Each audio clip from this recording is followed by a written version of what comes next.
Okay, so good afternoon, good morning, and good evening, everyone. Thank you for connecting with us today as part of the Global Green Growth Week. I'm Julie Hollnagel, the Senior Officer for Sustainable Transport and Mobility in the Pacific region. It's a privilege for me to guide you through today's session, where we will dive into the critical role of transport in our global landscape of climate change and emission reduction.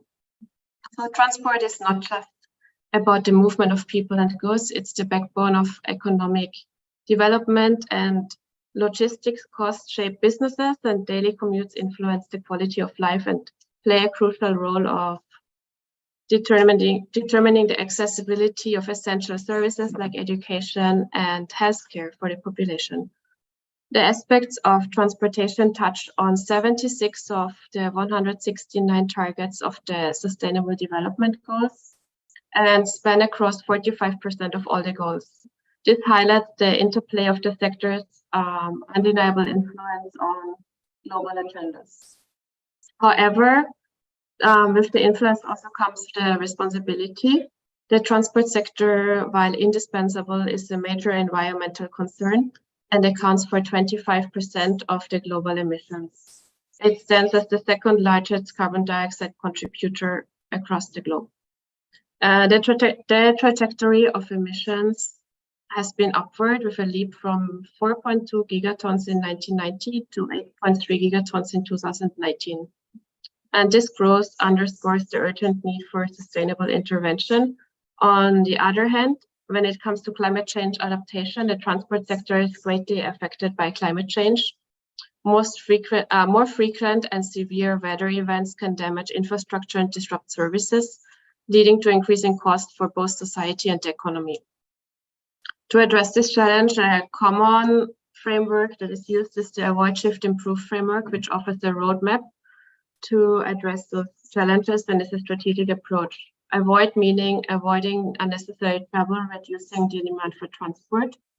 Shift standing for a more sustainable and efficient mode of transport, like alternatives of walking, cycling, and public transit. And improve meaning improving the existing systems, enhancing their efficiency and reducing their environmental footprint. So our speakers today will talk about, on one hand, low and zero emission transport modes ranging from electric mobility, walking, and public transport. And also the presentations will resonate with the Avoid, Shift, Improve framework. The first speaker, Dr. Sudhir Sharma, will explore the Global E-Mobility Program by UNEP. This initiative exemplifies the improved part of the framework, showcasing how technological advancements can redefine transport and make it both more efficient and inclusive. Abi Noriega from Bridges to Prosperity will discuss the transformational power of pedestrian trail bridges, which is also aligned with the Avoid and Shift principles, offering communities direct, safe pathways and fostering a better connectivity and promoting equity. And Valentina Montoya will spotlight invisible commutes of domestic workers in Latin America, and her insights will underline the pressing need to shift and improve public transport, aiming towards a more inclusive transport solutions and equitable access for all. So, to conclude our session, Katrina Singalakis, the Regional Managing Director of the Pacific, will deliver closing remarks and offer insights and reflections on the presentations and discussions. We will also have a dedicated time for questions to all three speakers at the end, so please keep your queries in mind, or alternatively post your questions in the chat so we can address them in an open discussion later. As we start with the journey, it's only fitting that we will begin with an expert who has dedicated a significant... Sorry to interrupt. You are on the agenda. So you have to click the slide. Oh, I only have one slide.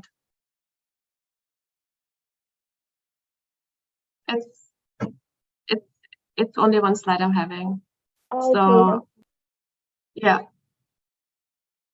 So We will begin with an expert who has dedicated a significant proportion of his career to the cause of climate change mitigation. Our first speaker will be Dr. Sudhir Sharma. A brief introduction. He has been at the forefront of climate change mitigation policies in developing countries for nearly 3 decades. He is currently with the UN Environment Programme, where he oversees the Global Environment Facility and the Green Climate Fund portfolio across Asia and the Pacific. Notably, Dr. Sharma was a founding member of the Clean Development Mechanism of the Secretariat of the United Nations Framework Convention over Climate Change, UNFCCC. Today, he also lends his expertise to the Integrity Council for Voluntary Carbon Markets, where he serves as an expert panel member. It's a great pleasure to have you with us, Sudhir, and over to you. Thank you. Thank you, Julia. Should I be sharing the slides from my side, or will you be doing that from your side? You can share it from your side. Okay. Is it visible? Yes. All right. Okay, thanks. I hope it's in the slide presentation mode. It's not in presentation mode. Okay, great. Thank you so much, Julia, for that kind introduction. It's a pleasure here to participate in the GGGI week, addressing some of the key challenges, climate change and air pollution, two interlinked challenges in this part of the world, especially Asia Pacific. And the transport sector, as Julia was mentioning, lies at the heart of this challenge, especially in urban areas in Asia Pacific.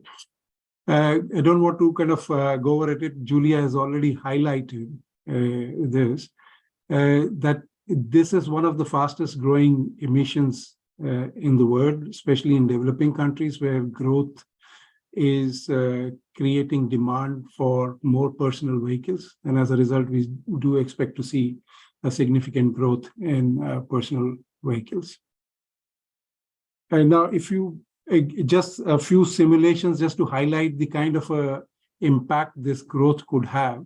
The expectation is that actually the emissions are expected to double compared to 2005 levels if the policies continue to be the same. So if there are no changes in the policy which are adopted currently, this would double, and this essentially would also mean that the share of emissions in total energy emissions would be almost 1/3 compared to what it is today. So that's a significant rise, and therefore addressing this is a key part of addressing the climate change challenge. Now, in this presentation, I'm going to be focusing more on the e-mobility program, but that is not to say that the other parts that Julia mentioned, the avoid and the shift, is an important element of that. So what I am going to be talking about is e-mobility program of UNEP, and it's not a UNEP program, it's a program with a number of partners. And this is essentially focused on helping countries shift from ICE vehicles to electric vehicles. The electric vehicle program supports about 50 countries currently, and it essentially mobilizes about 70 million in grant and 250 million in loans at different levels. Now, as I mentioned, this is a part of a larger global effort with partnership with a number of agencies, and I'll have a slide which includes GGGI, which is our new partner, with whom we are implementing some of the new upcoming programs. Some of the other partners are GEF, EU, IEA Clean Energy Transition Program, which have been supporting these efforts. Now, in terms of the way this program is defined, is that we have a global program, which is essentially a cross-cutting element of the program, which works more at a knowledge generation level, as well as at a level where it basically brings together different stakeholders, both from research organizations like UNEP, GGGI, ADB, and others, which are implementing actions on ground, as well as the private sector, which are leading in terms of contributing to these efforts, and enabling a more peer-to-peer exchange among countries which have adopted or are in the process of adopting these policy, these approaches in the country. So that's more the focus of the global program. Now, in terms of these global programs, what we have done is essentially we also created regional support and investment platforms. So it's not just program in terms of generating knowledge and providing a backup support, but the key element is to see that how the investments could be mobilized. And as part of those regional support and investment platforms, ADB, the multilateral development banks, ADB, EBRD, are partners in this effort. And what these platforms have been actually doing is both providing technical support and training in terms of developing investment grade projects, plus establishing help desks where countries can reach out in getting support for the development of various proposals and establishing a marketplace. So the idea was not purely, though this is an early stage, to focus on capacity building and creating an enabling environment through policies and regulatory change, but also to see that how investment flows could be scaled up in the countries. Now, as I mentioned, a big part of the work of the global program is on generating knowledge and sharing this knowledge. So as part of the first phase of this program, UNEP partners set up what we call global thematic working groups. These working groups look at what is the latest and the best practices which are coming out of the country, where the policies and regulatory changes need to be made in developing model regulations, model policies, which could then be adapted to country circumstances, developing different tools of analysis which the countries could use, as well as looking at the financing side of it. So essentially, it's not just purely focused on the policy regulatory framework, but also looking at what is the business and financing models. Now, initial phase, there are 4 working groups which have been set up, which are operational, which are 2- and 3-wheelers, light and heavy-duty vehicles, as well as the charging infrastructure, because one of the key areas is charging infrastructure and its implications on the grid, and how both the grid-to-vehicle and vehicle-to-grid kind of orientations could be developed, though this is basically more on a longer-term basis, but that's the kind of a focus that these thematic groups have. Now, this knowledge generated out of these programs are then taken forward in terms of its implementation at the country level. Just quickly, all the tools are available at the e-mobility toolbox site. So this is essentially, since it's a public resource which has been used, so it's publicly available, and any partner country which wants to use it is most welcome to use these tools. Now, as I mentioned, the program, the way the program is designed is there's this global cross-cutting part of the program, plus then we have in-country projects. And you can see in the map the countries and where these projects are being implemented. This is across the 3 developing country regions in the world, covering about 50 countries that we currently have in the program. Now, at the country level, it's a much more deep dive. And the deep dive is in terms of kind of creating the necessary enabling conditions to scale up, to initiate and scale up investments in e-vehicle. A significant part of this work is focused on roadmaps and strategies. Essentially, a number of countries have adopted a vision and adopted the policy that they would like to move towards this, but they don't essentially have, at this point in time, these roadmaps. And these roadmap also outline what are the more priority policy and regulatory aspects that need to be addressed, be it essentially registration of e-vehicles, type testing of e-vehicles, setting standards for charging infrastructure, or in terms of putting in place necessary fiscal and other incentives for uptake of e-mobility.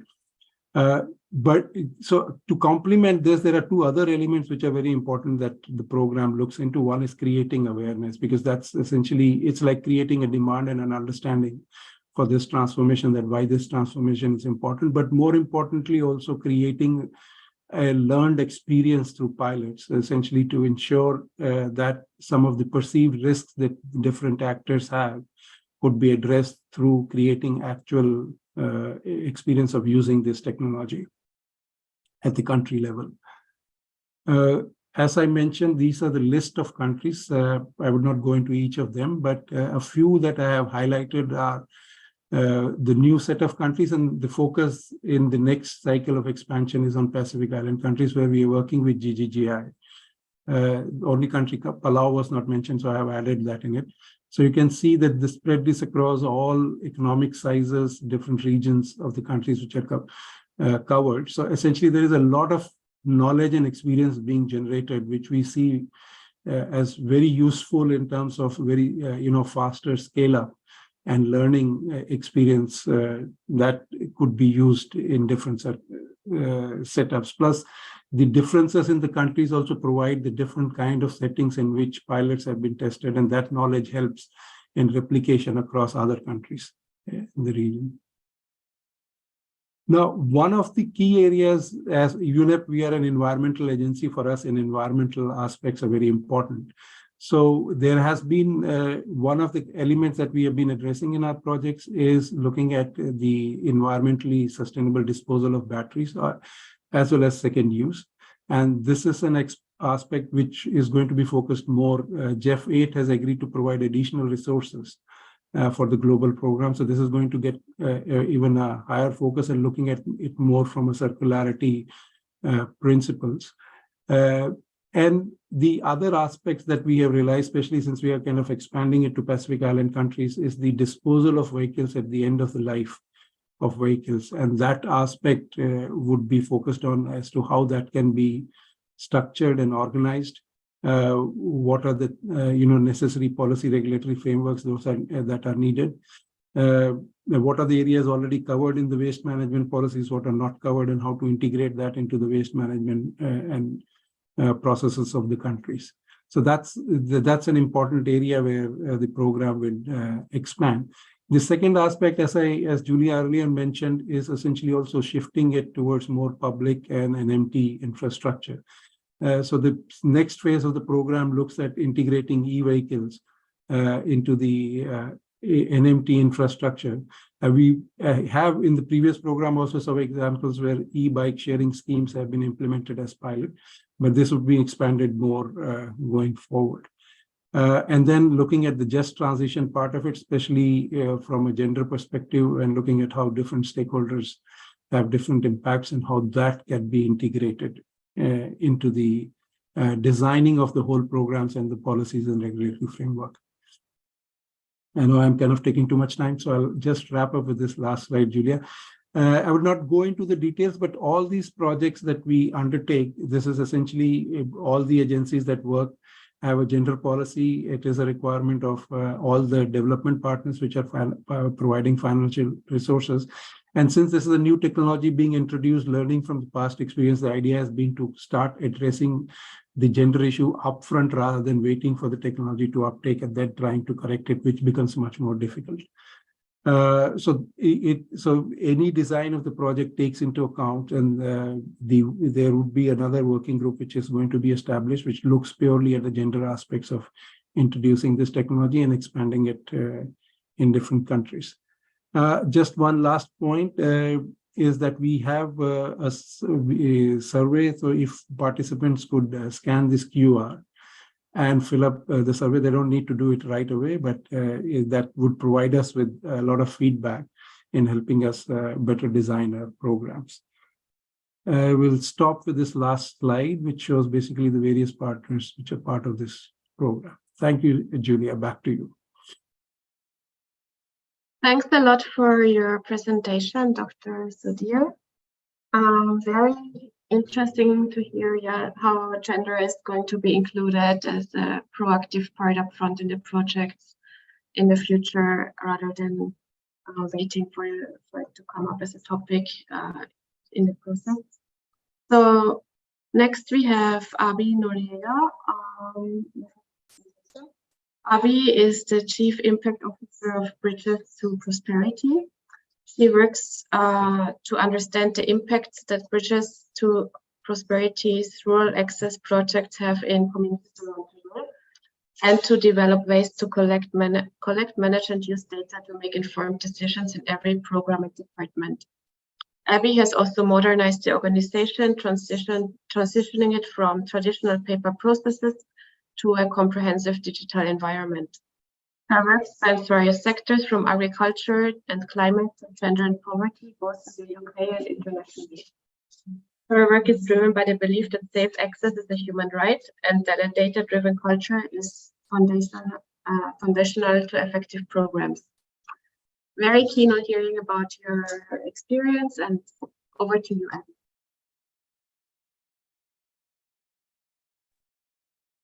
Thank you so much, Julia. And I have about 1,000 questions for Dr. Sharma, but I will wait for the opportunity to do those offline a little bit later, because I know we're short on time here. Really exciting to be in the presence of so many people who care so deeply about transportation infrastructure. Can everyone see my screen okay? If I can get just a verbal that this is sharing just fine. Yeah, I can see it. It's not in full screen, but I can see the slide. Okay, good deal. I'm happy with that. So I'm Abby Noriega, and as Julia kindly introduced, I lead impact and evidence for Bridges to Prosperity. So we work with governments to create safe access in the rural context, and have mostly focused on trail bridges. So this is quite a rare opportunity to be in the company of so many people who spend their days thinking about better ways to do transportation. So I'm very grateful to be here. So first, I want to talk about the scope of the problem. The huge majority of people that are very poor are rural. And statistically, the more physically remote you are, the poorer you are. The World Bank estimates that about 1 billion people lack basic transportation access. This means a lack of basic access to just the most basic destinations and services. So markets, schools, health facilities of all kinds, government offices, safe water points, places to top up your mobile phones, really anything that you need to function. That estimate comes from the Rural Access Index. It's a really important, very valuable index. It tracks the number of people that live within 2 kilometers of an all-weather road. What it doesn't account for, due to a lack of data, is how they're getting to that all-weather road. So the index goes by how the crow flies, but people famously are not crows, right? They're traveling along walking paths that are unmaintained, that are very steep, that wash out during floods, that have no safe access across rivers or floodplains. So we're dealing with a massive spatial data equity problem that is really keeping us from understanding the full scope of the challenge. B2P's needs assessment suggests this number is likely much, much higher. And this is based on the time that we've spent in the rural context in about 20 different nations, asking people about where they need to go and where they live and what is blocking them from getting there. So of course, the massive proportion of our population this massive proportion of the population is also experiencing the effects of climate change in the most visceral way. So probably more than a billion people that are dealing with a scenario like you see in the photo here on a daily basis. So if you're a rural farmer, weather affects the most important aspects of your day pretty much every day. You're among those that contribute the least to climate change, but are probably affected the most. Not just on a daily basis, but over the long term. So in your ability to resist shocks, to recover from external shocks, to deal with what might be coming in on a daily or a seasonal basis. So if there's a heavy rain, it may be days or weeks before you can get your harvest to market or get to work at your job in, say, an agricultural processing facility. You may be too worried to send your daughters across the river to secondary school in case they get stuck overnight. Weather-related disruptions can ruin your day or derail years of planning and investment. They can derail a future for your children. This is a massive, massive problem for people that exist within that rural context. It is a problem that at B2P anyway, it's a problem that we believe that we can solve. There are so many challenges that are incredibly complex, and we have an incredible respect and gratitude for the people that are coping with some of those issues. This particular problem, the problem of rural transportation, we believe is low-hanging fruit. It's a challenge we believe we can collectively solve, probably within a reasonable time frame and probably with a reasonable amount of money. So first, it's incredibly cost-effective. Infrastructure that serves pedestrians, motorcyclists, cyclists, animals, small carts like the Bajaj. It's just much less expensive to build. It's much less expensive to maintain. We're talking about costs that are probably orders of magnitude less than that heavy vehicular transport that is largely catering to cars and trucks, right? Field roads that extend across regions or nations. It lasts a really long time with low maintenance costs, simple maintenance procedures that are very simple to scale. The carbon footprint is a fraction of that of a heavy vehicular infrastructure and maintains a traditional low carbon transport method while still enabling that economic mobility, right? So it's allowing people to live the way that they've continued to live, which is mostly walking, biking, transporting animals, more recently traveling via moto, but then also having economic mobility in terms of their standard of living and their ability to provide for themselves and for their families. And the impact is really high. So most of the data that you see here is related to trail bridges because at Bridges to Prosperity, that's been our organization's primary intervention and what we've invested the most research in because of its high ROI. But overall, the evidence indicates that rural transport that focuses on mobility for those without access to heavy vehicles is just really efficient. And I think probably the audience here understands that. But the evidence supports it, right? It's not just a belief we have in our hearts, it's something that we have a lot of support for. So at B2P, we've partnered with some researchers to do 2 randomized control trials. They've shown that on an annual basis, trail bridges, just trail bridges alone, so not even broader transportation networks, but just trail bridges return a 25 to 49% annual ROI in terms of economic benefits. So that's just reflecting farm profits and wage income. There's also impressive gains in other key areas, health, education, gender equity, climate resilience. And we've also seen similar gains attributed to increased access through trail improvements. So not just trail bridges, but trail improvements more generally. So making the paths that people take between rural villages and broader transportation networks, making them more navigable, making them safer, making them more sustainable throughout the season. I think the big takeaway is that when creating a transportation infrastructure plan, it's really key to understand where people live and where they need to go. Creating that physical connection relatively is fairly easy and it's fairly cheap. And so I'm going to go quickly over our approach here.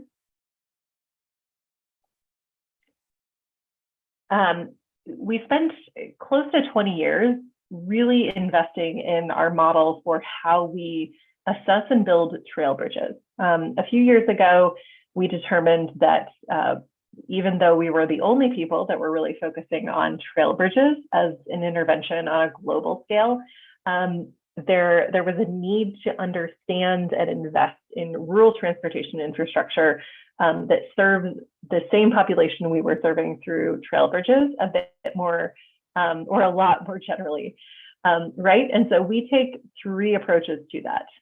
One is investing heavily in evidence. No one doubts that it's important to invest in transportation infrastructure. Transportation infrastructure at a micro scale, but throughout a nation, that's something that people haven't done a lot of, and so it can seem intimidating. So we have put a lot of investment into building a body of evidence, both for the effectiveness of rural trail interventions and then also the model. So how do you scale that across regions or nations?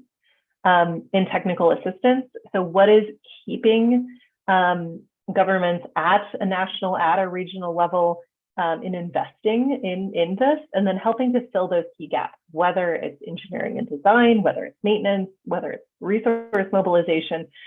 What is the big barrier there? And then how can we help them address that in the most effective way? And then finally, advocacy.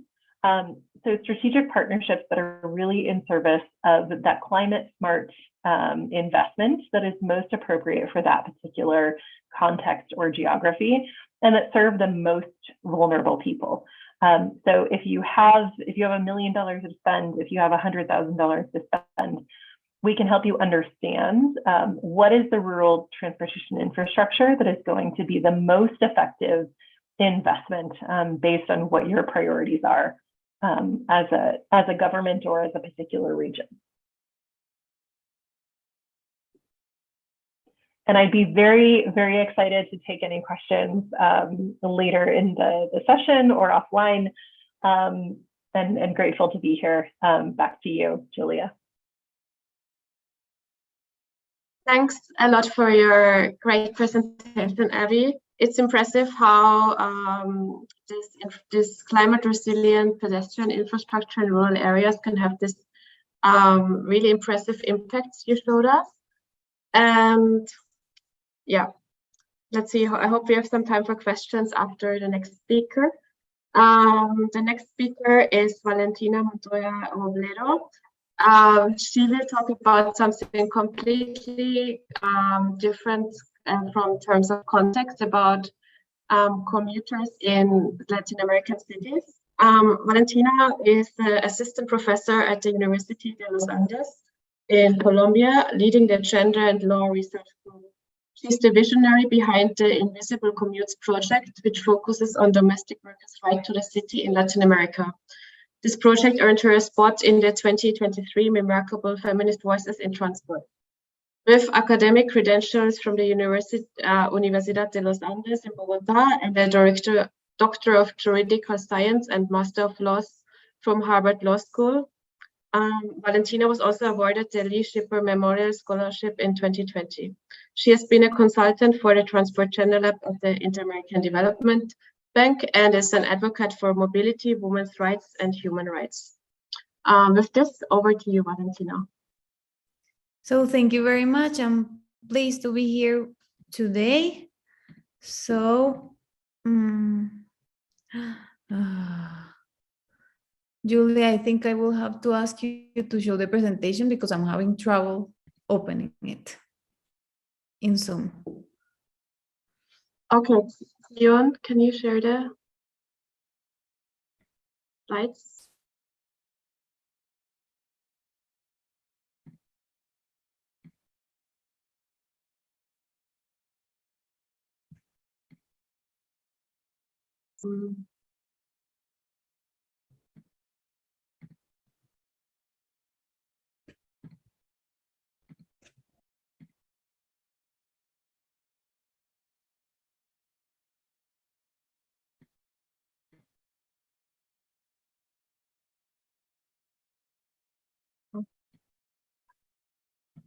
All right, I can share the slides. I have them open actually. Okay. I don't know why, but it's not working in my computer. Can you see them? Not yet. Yeah, now good. So my Tell me presentation when today. to go. Just tell me Yes. when to go next, and I will. Yeah, no Okay. problem. So my presentation today is called Invisible Commutes, and I'm trying to see the time, finances, violence, and illness in the commuting experiences of domestic workers in Latin American cities. Next, please. I don't know in our audience how close you are to domestic workers. Just for you to have an idea about it, worldwide there is 1 in every 25 women workers performing domestic work. But in Latin America, this number is quite huge. So we have around 14 million domestic workers and 91% are women. This means that 1 in every 5 female wage earners is a domestic worker. You can see this, this is the size of the population of a country like Ecuador. So it's a massive group of women. And what I have been finding is that current transportation planning ignores the needs of domestic workers, which are a sample of what I call the worst of commuters. This is because they lie at the intersection of racial disempowerment, they are women, they are highly impoverished, and other situations that they face make them a very, very vulnerable commuter. Next, please. So what happens here? What we have been finding in Latin America is that low-income women are captive riders of public transportation. And we have also been finding that low-quality transportation limits the possibility of commuters to access employment, education, health opportunities around the world. Next, please. In the case of invisible commutes, we focus on transport connections, on transport affordability, on the mobility of care, on gender-based and racial violence that they suffer, and finally on particulate matter inhalation. And this project, Invisible Commutes, has been exploring what happens to domestic workers in many cities in Latin America. So you have a sample there in Brazil, in Colombia, in Peru, in Mexico. So it's all over, a project that tries to understand the situation through the region. Next, please. What is this project about? I invite you to go to the project and check it out. But we have a podcast in Spotify where we hear domestic workers' voices telling their commuting experiences. We have an Instagram page. We have opinion pieces, academic papers, and we constantly do presentations on what is going on with this massive group of commuters. Next, please. Some of our key findings, and we start here, is in terms of the duration of commutes, domestic workers have the longest commutes between disconnected low and high income residential neighborhoods. So in Bogota, for example, we found that they can have 86 minutes one-way commutes. In Medellin, this goes to 68 minutes, which is 42% more than the average user. But according to our interviews, we have found women who take every single day 7 hours round trip commuting in Bogota, 6 hours in Lima, 5 hours in Sao Paulo, and 4 hours in Medellin. So that is a long, long commute that these women are taking. And part of it, and I want to go to the next slide, has to do with the fact that the residential neighborhoods where they work are not well connected to public transportation and lack proper pedestrian infrastructure. So this is a map that I made. Sorry, I'm a lawyer, not a geographer, but what this map shows is that it's like a trip of a domestic worker in Medellin. So if you follow the green line, you will find that, for example, this domestic worker, I call her Claribet, will take the the aerial cable first in her neighborhood, and she will then go to the valley to take the metro system, and then she will take buses, or will have to walk, or will have to do whatever she can to access this high-income residential site. And it is in this final mile where we find the biggest problem in Latin America, because people who plan mobility planners do not consider care work as work. And they consider that these high-income residential sites are mostly for cars, because people who live their own cars, so why would they need to provide proper buses or proper pedestrian infrastructure? And this leaves these domestic workers highly underserved. Can you continue?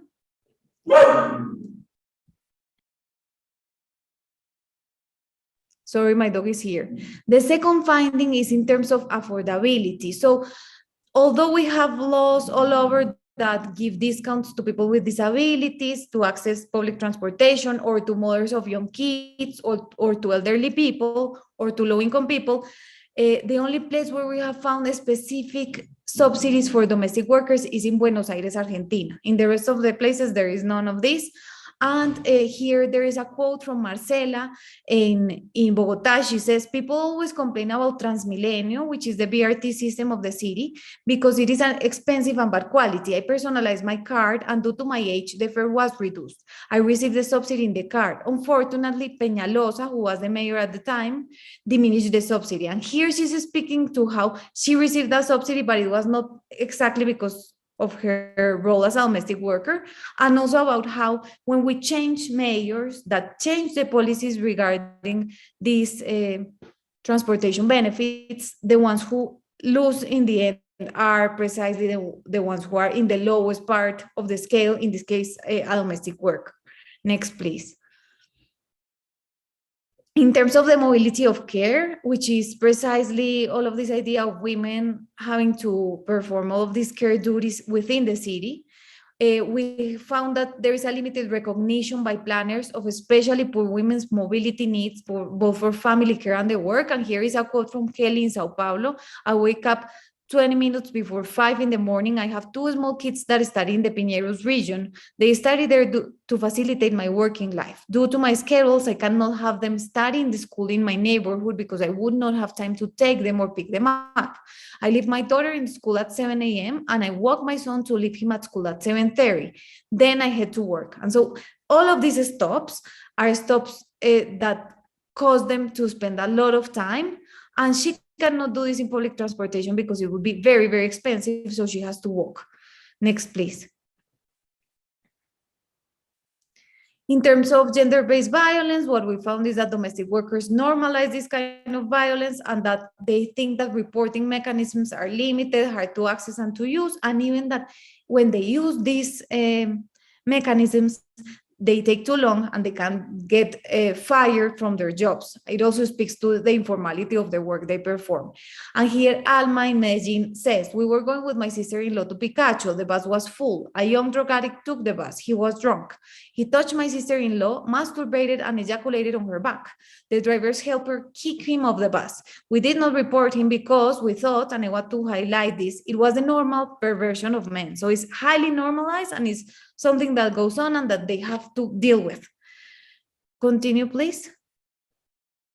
Now, in terms of racial discrimination, and I want to make sure that you understand that in Latin America, this is a concept that we don't speak a lot about. We don't acknowledge that we are a racist society. So what happens here is that Afro-descendant domestic workers constantly experience racial discrimination while commuting.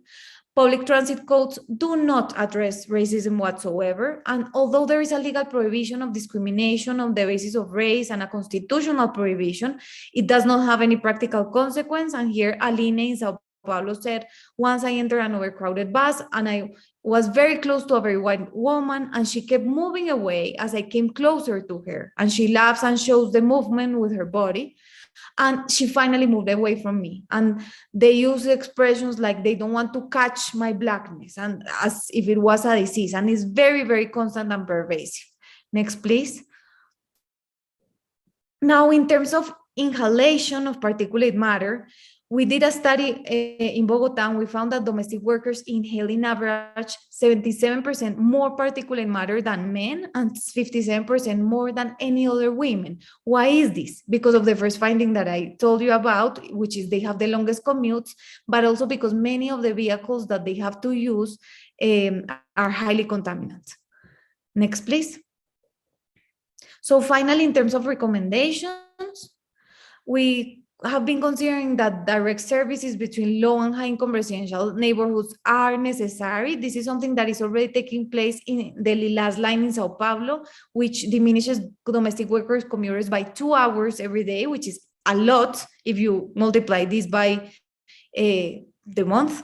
Second, we should start thinking about targeted time-based subsidies for trip chaining and mobility of care. We already talked about the subsidy in Buenos Aires for domestic workers. Red is on. Sorry. Oh, red is on the other way. Okay, so now if I'm speaking. Okay.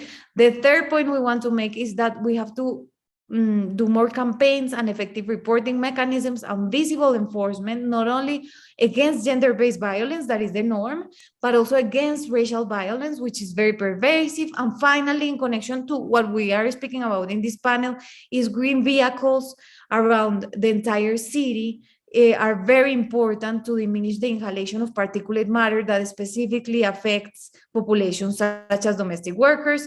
And yes, and that would be pretty much it. Please continue. Just to close, what we are thinking here is that we have to start planning for the worst of commuter, not for this neutral commuter, not for this average commuter, because if we make for example, domestic workers who are women in the lowest income and social strata and who perform informal paid care work, an integral part of the mobility planning process, it will include everyone who faces any similar challenge. Next. And that would be it. Just you can follow our project here, and I'm open to questions. Thank you very much.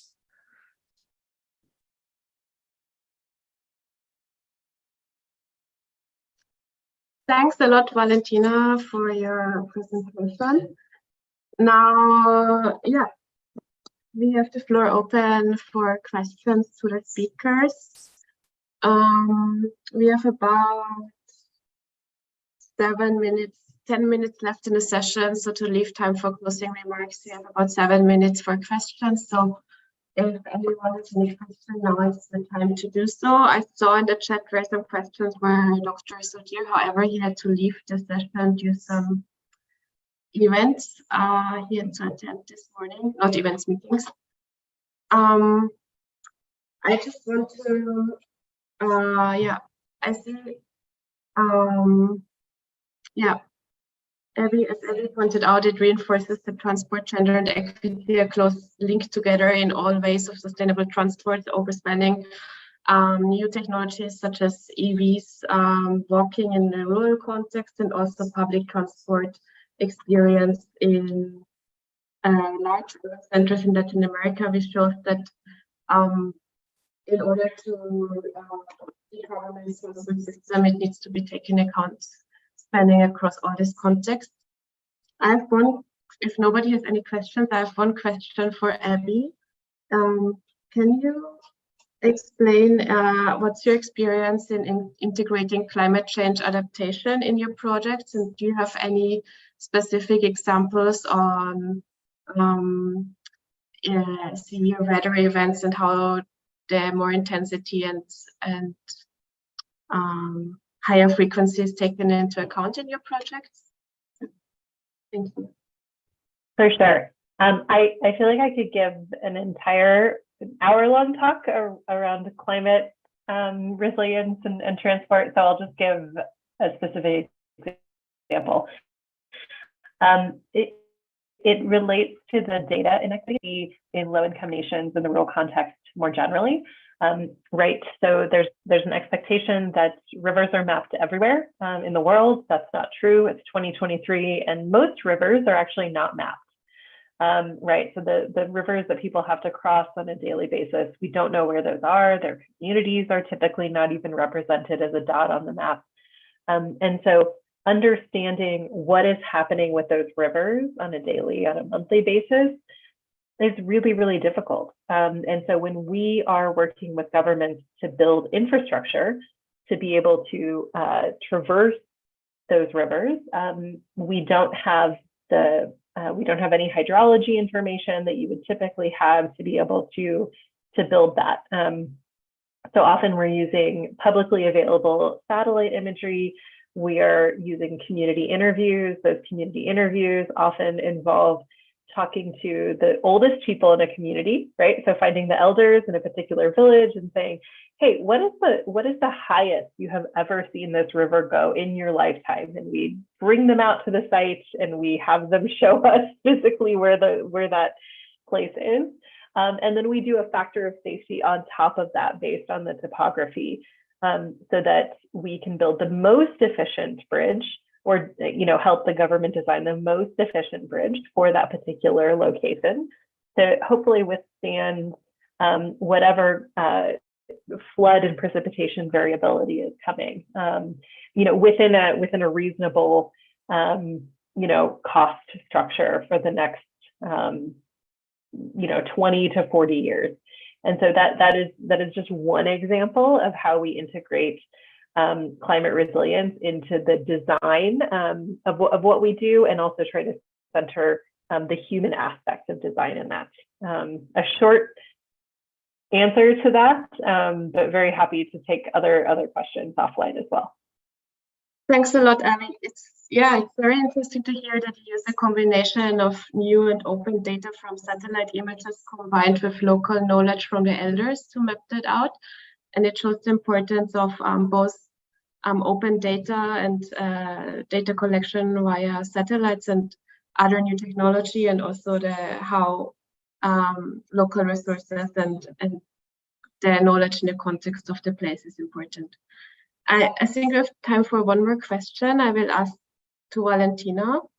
It shows that in these transport systems in Latin America, a lot of the population that's using the transport system is actually left out of the planning and left out of the consideration of how public transport works for them. And how can we shift the overall perception and culture of public transport to increase its use and increase the positive image and behaviors towards users in that context of the workers' experience you just mentioned? So one of the issues is that the people who learn how to plan transportation are taught that they have to plan for this neutral user, who is often able, young guy, and they plan for that person, but that is not the main user of public transportation in Latin America, because we have figured out that it's mostly women and low-income women. So that is one first issue there in their minds that has to start changing. When I was doing interviews for my project, another issue that came across was that I went to ask them, they work in this very fancy building, how do you come to the building? And they say using a car. So they never actually use public transportation. They didn't know how public transportation works. So I think that similar to what Abby was saying, is very important to, first of all, experience when you are planning, not only base what you are doing on data that you collect according to what you were taught in the university, which of course is important, but then you have to go beyond that and understand with your own body how this works, because transportation is a bodily experience. And second, you have to start asking the people who actually use more the system and include their variables and their perspectives in the way you plan. And I think that would be a great way. And I think that is what I try to do with my project, which is to show that there are things that are going on for domestic workers that they are not taking into account, and that it is as easy as finding them and asking them how to improve transportation, and that will bring much more information than the regular mobility surveys that, as we are seeing, are very lacking in the way they ask and in the results we are getting from them. Thank you, Valentina.